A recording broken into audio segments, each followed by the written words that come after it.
Sim Clinic and Dental School. This is where you're going to be learning a lot of information in a very short amount of time.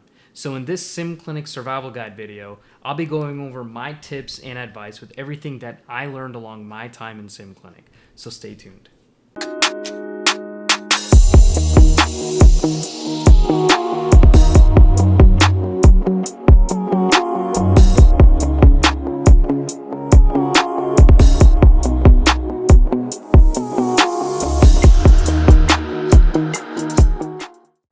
Hello everyone, if this is your first time here, welcome to the channel. If you're a returning viewer, welcome back.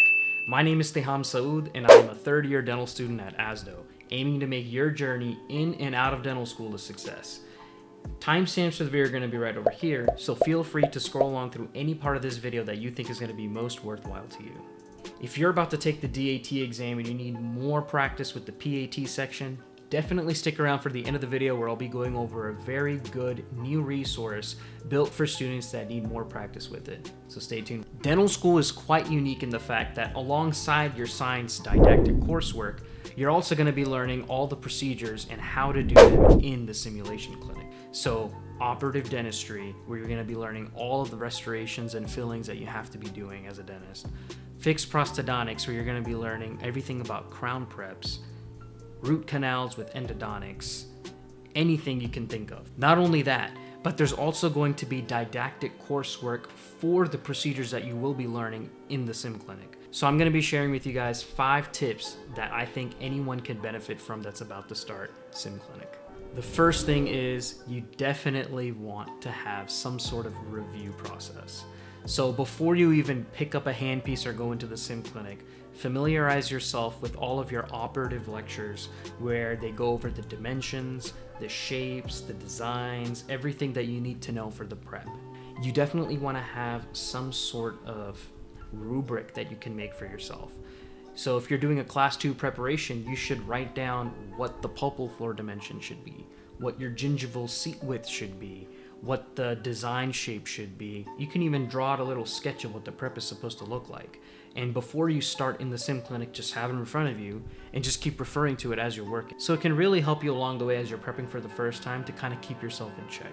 So definitely have some sort of review process.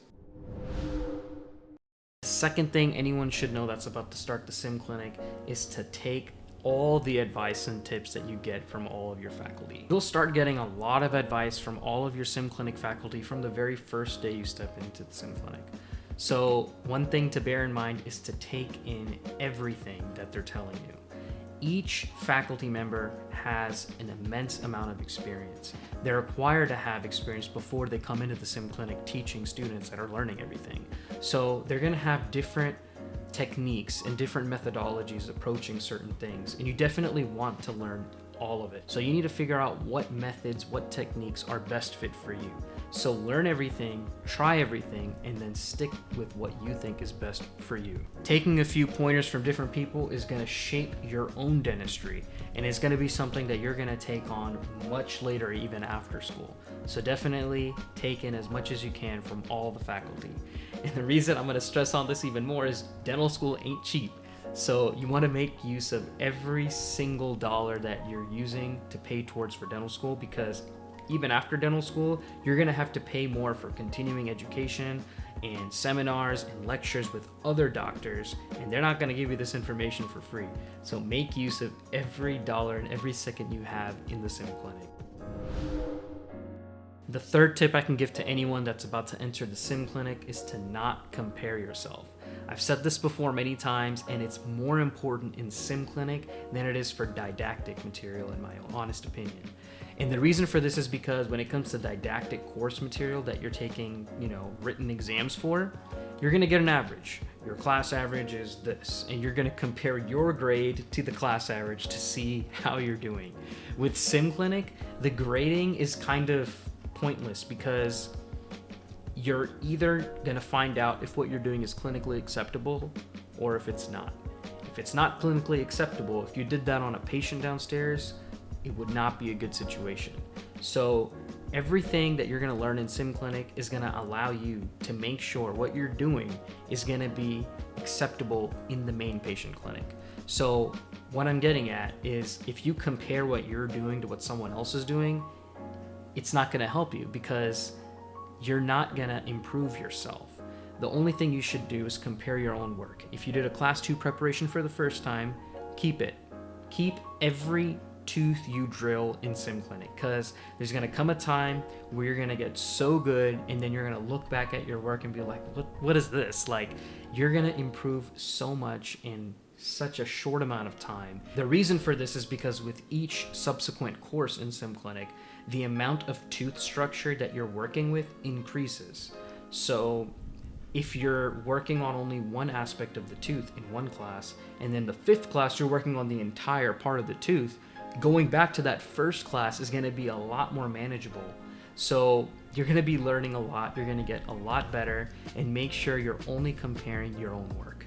That's it.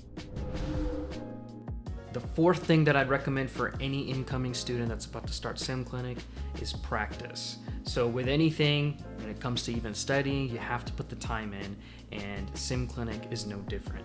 So you want to make sure that if you're struggling with something, you're reaching out to your faculty, you're asking your fellow students around you for any advice or anything like that, because this is all muscle memory. You're training your hands to be able to become comfortable with working on an individual tooth. So definitely put in the time.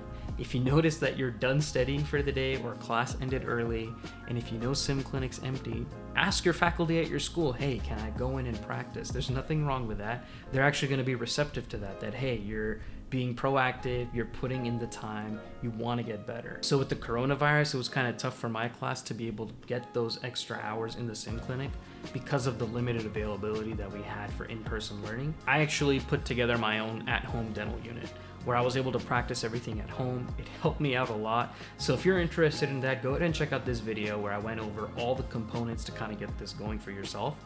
And I actually was able to put it all together for like around $300. So if you have any questions about it, you can put it down in the comments or email me. I can help you guys out if you have any questions. The 5th and final thing I can recommend to anyone that's about to start sim clinic is to have fun. The procedures that you will be learning in the sim clinic and doing in the main patient clinic is what's going to mold you to become a competent oral healthcare provider. Embrace the moment, don't lose sight of what the end goal is, and make sure to have fun along the way, because we think back to our time in undergrad and we reminisce about it, and we just look back on it and just enjoy the memories that we had. Ask questions, get to know fellow students around you, get to know your faculty, because these are going to be the colleagues in dentistry that you're going to form relationships with even after school. As promised, for the additional PAT practice, we've teamed up with DAT Prep. They have a great PAT resource with in-depth explanations and just, practice that you can have with the PAT. They've also scaled all of the questions in terms of difficulty, so you know kind of what you're going up against. They have great explanations. They explain to you why your answers are wrong if you're picking them wrong, and why they're right if you're picking them right. So definitely check it out. Use the promo code OneMissionDMD to get 50% off your new subscription. For those of you who do end up using the resource, please reach out to me and let me know what you think. We're working together with them. It's a new resource and we definitely want to see what everyone thinks about it. I hope you guys enjoyed this video. Let me know if you have any questions down at the bottom, and I'll catch you guys in the next one. Peace.